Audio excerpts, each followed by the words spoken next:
اعوذ باللہ من الشیطان الرجیم، بسم اللہ الرحمن الرحیم۔ الحمد للہ رب العالمین، والصلاۃ والسلام علی سید المرسلین و خاتم النبیین، اما بعد۔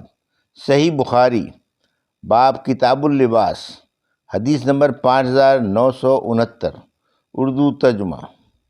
چت لیٹ کر ایک پاؤں کا دوسرے پاؤں پر رکھنا۔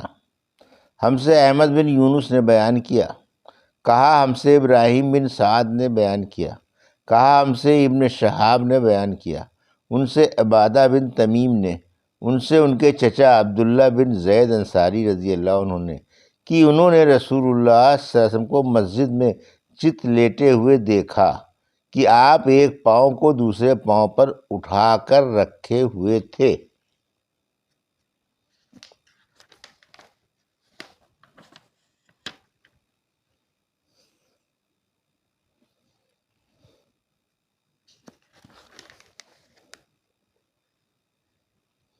حدیث نمبر 5970، باب کتاب الادب، آداب و اخلاق کا بیان۔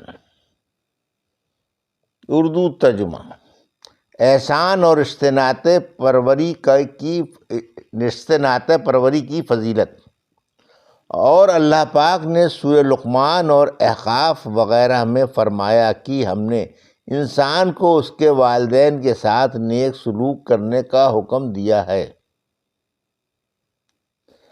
ہم سے ابو الولید ہشام نے بیان کیا، کہا ہم سے شعبہ نے، انہوں نے کہا کہ مجھے ولید بن ایزار نے خبر دی، کہا کہ میں نے ابو عمرہ شیبانی سے سنا، کہا کہ ہمیں اس گھر والے نے خبر دی اور انہوں نے اپنے ہاتھ سے عبداللہ بن مسعود رضی اللہ عنہ کے گھر کی طرف اشارہ کیا۔ انہوں نے بیان کیا کہ میں نے نبی کریم صلی اللہ علیہ وسلم سے پوچھا، اللہ تعالیٰ کے نزدیک کون سا عمل سب سے زیادہ پسند ہے؟ آپ صلی اللہ علیہ وسلم نے فرمایا کہ وقت پر نماز پڑھنا۔ پھر پوچھا کہ پھر کون سا؟ فرمایا کہ والدین کے ساتھ اچھا سلوک کرنا۔ پوچھا پھر کون سا؟ فرمایا کہ اللہ کے راستے میں جہاد کرنا۔ عبداللہ نے بیان کیا کہ آنر صلی اللہ علیہ وسلم نے مجھ سے ان کاموں کے متعلق بیان کیا، اور اگر میں اسی طرح سوال کرتا رہتا تو آپ صلی اللہ علیہ وسلم جواب دیتے رہتے۔ حدیث نمبر 5971، اردو ترجمہ۔ رشتے والوں میں اچھے سلوک کا سب سے زیادہ حقدار کون ہے؟ ہم سے قریبہ بن سعید نے بیان کیا، کہا ہم سے جریر نے بیان کیا، ان سے عمارہ بن قعقاع بن شبرمہ نے، ان سے ابو زرعہ نے، اور ان سے حضرت ابو ہریرہ رضی اللہ عنہ نے بیان کیا کہ ایک صحابی رسول کریم صلی اللہ علیہ وسلم کی خدمت میں حاضر ہوئے اور عرض کیا کہ یا رسول اللہ، میرے اچھے سلوک کا سب سے زیادہ حقدار کون ہے؟ فرمایا کہ تمہاری ماں۔ پوچھا اس کے بعد کون ہے؟ فرمایا کہ تمہاری ماں۔ انہوں نے پھر پوچھا کہ اس کے بعد کون ہے؟ آن صلی اللہ علیہ وسلم نے فرمایا تمہاری ماں۔ انہوں نے پوچھا اس کے بعد کون ہے؟ آن صلی اللہ علیہ وسلم نے فرمایا تمہارا باپ ہے۔ ابن شبرمہ اور یحییٰ بن ایوب نے بیان کیا، کہا ہم سے ابو زرع نے اسی کے مطابق بیان کیا۔ حدیث نمبر 5972، اردو ترجمہ۔ والدین کی اجازت کے بغیر کسی کو جہاد کے لیے نہ جانا چاہیے۔ ہم سے مسدد نے بیان کیا، کہا ہم سے یحییٰ نے بیان کیا، ان سے سفیان اور شعبہ نے بیان کیا کہ ہم سے حبیب نے بیان کیا، اور دوسری سند امام بخاری نے کہا، اور ہم سے محمد بن کثیر نے بیان کیا، کہا ہم کو سفیان نے خبر دی، انہیں حبیب نے، انہیں ابو عباس نے، اور ان سے عبداللہ بن عمرو نے بیان کیا کہ ایک صحابی نے نبی کریم صلی اللہ علیہ وسلم سے پوچھا کیا میں بھی جہاد میں شریک ہو جاؤں؟ آن صلی اللہ علیہ وسلم نے دریافت فرمایا تمہارے ماں باپ موجود ہیں؟ انہوں نے کہا کہ ہاں موجود ہیں۔ آن صلی اللہ علیہ وسلم نے فرمایا کہ پھر انہی میں جہاد کرو۔ حدیث نمبر 5973، اردو ترجمہ۔ کوئی شخص اپنے ماں باپ کو گالی گلوچ نہ دے۔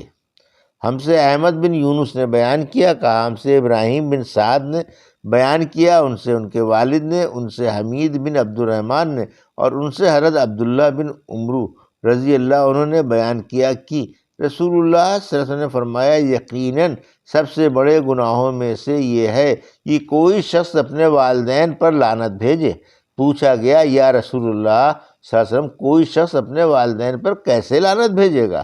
آن رسول اللہ صلی اللہ علیہ وسلم نے فرمایا کہ وہ شخص دوسرے کے باپ کو برا بھلا کہے گا تو دوسرا بھی اس کے باپ کو اور اس کی ماں کو برا بھلا کہے گا۔ حدیث نمبر 5974، اردو ترجمہ۔ جس شخص نے اپنے والدین کے ساتھ نیک سلوک کیا اس کی دعا قبول ہوتی ہے۔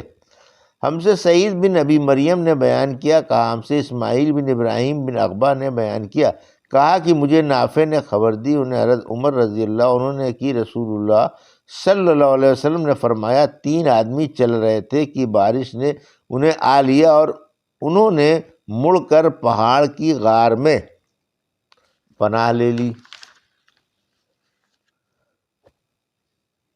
اس کے بعد ان کے غار کے منہ پر پہاڑ کی ایک چٹان گری اور اس کا منہ بند ہو گیا۔ اب بعض نے بعض سے کہا کہ تم نے جو نیک کام کیے ہیں ان میں ایسے کام کو دھیان میں لاؤ جو تم نے خالص اللہ کے لیے کیا ہو تاکہ اللہ سے اس کے ذریعے دعا کرو، ممکن ہے وہ غار کو کھول دے۔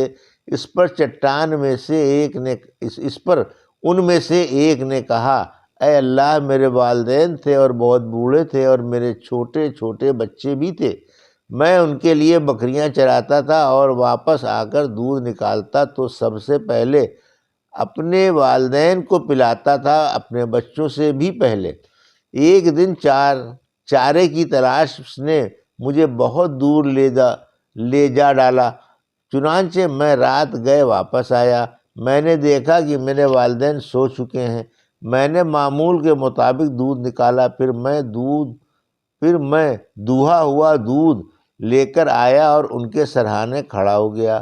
میں یہ گوارا نہیں کر سکتا تھا کہ انہیں سوتے میں جگاؤں، اور یہ بھی مجھ سے نہیں ہو سکتا تھا کہ والدین سے پہلے بچوں کو پلاؤں۔ بچے بھوک سے میرے قدموں پر لوٹ رہے تھے اور اسی کشمکش میں صبح ہو گئی۔ بس اے اللہ، اگر تیرے علم میں بھی یہ کام میں نے صرف تیری رضا حاصل کرنے کے لیے کیا تھا تو ہمارے لیے کشادگی پیدا کر دے کہ ہم آسمان دیکھ لیں۔